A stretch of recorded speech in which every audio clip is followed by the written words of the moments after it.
আসসালামু আলাইকুম। কয়েকদিন আগে কবুতর আনার পরে এই কবুতরগুলো আমরা আর ঘর থেকে বের করিনি। এই কবুতরগুলো আমরা ঘরের ভিতরে রেখে দিয়েছি। সেখানে আমরা তাদেরকে খাবার দিয়েছি, তাদেরকে থাকার ব্যবস্থা করে দিয়েছি। এর পরবর্তীতে আজকে আমরা এই কবুতরগুলো বের করব ইনশাআল্লাহ। তার আগে সকালে শুরুতে এদের খাবার দিচ্ছিলাম। খাবার দেওয়ার পর এখানে পানির পাত্র দেবো। এরা খাওয়া-দাওয়া শেষ করার পর আমার কিছু আলাদাভাবে কাজ আছে। এই কাজগুলো করার পর আমরা এই কবুতরগুলো বের করে নেব। মূলত এখন হচ্ছে সকালবেলা। আর এই সকালবেলার মধ্যে প্রতিটা প্রাণীকে আমাদেরকে খাবার দিতে হয়।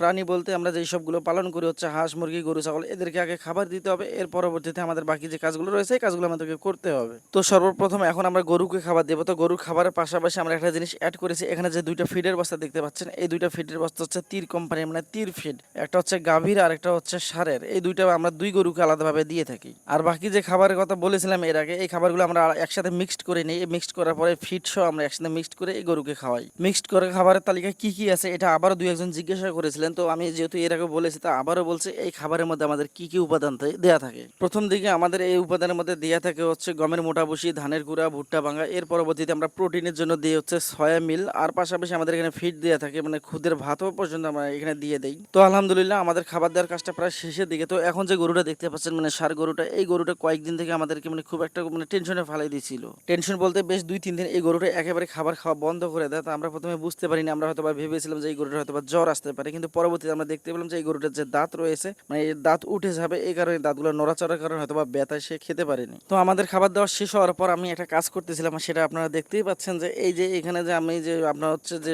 পাটখড়ির মধ্যে এখানে যে গোবরটা লাগিয়ে দিই, এটাকে হচ্ছে জ্বালানি বলা হয় আমাদের এদিকে। আর তাছাড়া আমাদের আঞ্চলিক ভাষায় এটাকে ঘষি বলা হয়, যেটা অনেকে চিনবেন হয়তো, রংপুরে যারা মানে আছেন তারা হয়তো চিনবেন যে এটাকে কি বলে।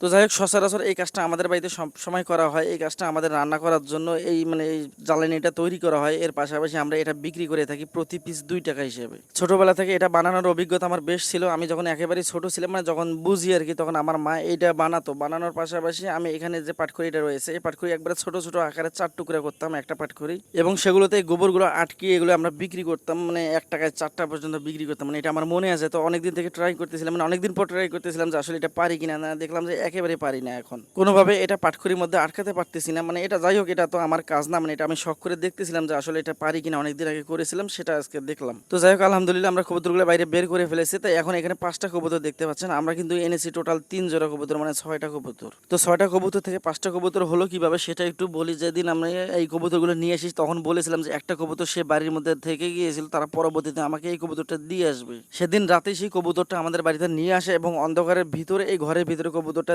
দিয়ে যায়। পরবর্তীতে পরের দিন সকালে আমি যখন মানে কবুতরগুলো বের করে দিব, তখন দেখি যে এখানে সেই কবুতরটা নেই। একেবারে 5টা কবুতর আছে, একটা কবুতর নেই। প্রথম দিকে ভাবছিলাম যে হয়তো এই কবুতরটা উড়ে তাদের বাসায় গেছে, কিন্তু কবুতরটা তো বাচ্চা, এত দূর, মানে আমাদের বাড়ি থেকে ওই বাড়িটা মোটামুটি দূরে, এত দূর পর্যন্ত এই কবুতরটা যাবে, মানে এটা পরবর্তীতে আমি তাদেরকে জিজ্ঞেস করছিলাম, তারা বলছে যে এই কবুতরটা তাদের ওখানে যায়নি। তারপর দিন থেকে প্রচুর পরিমাণে বৃষ্টি শুরু হয়ে যায়, হয়তোবা কবুতরটা কোনো একটা ফাঁক দিয়ে বের হয়ে যায়, বের হওয়ার কারণে হয়তোবা কুকুর বা শিয়াল যেটাই হোক খেয়ে ফেলে। তো এই কবুতরটা আর আমরা পাইনি। এখানে আমাদের টোটাল 5টার মতো কবুতর আছে। আর তাছাড়া বেশ কয়েকদিন থেকে আমাদের হাটে যাওয়া হয় না। হাটে গেলে আমরা এর পরবর্তীতে ইনশাল্লাহ আমরা কিছু মানে অ্যাডাল্ট কবুতর নিয়ে আসবো, যেটা আনলে এই কবুতরগুলো সবগুলো একসাথে থাকতে পারবে। যেহেতু এই কবুতরগুলো উড়া শিখে গেছে আর অনেকদিন পর বাইরে বের করার কারণে এই কবুতরগুলোকে ধরা যাচ্ছিল না, মানে বারবার উড়ে উড়ে যাচ্ছে। আর একটা তো একবারে টিনের সালে উঠে বসে আছে, অনেক কষ্ট করে তাকে নামানো হয়েছে। এর মধ্যে আবার বৃষ্টি চলে আসছে। তো আজকে এ পর্যন্ত। আসসালামু আলাইকুম রহমতুল্লাহ বারাকাতুহু।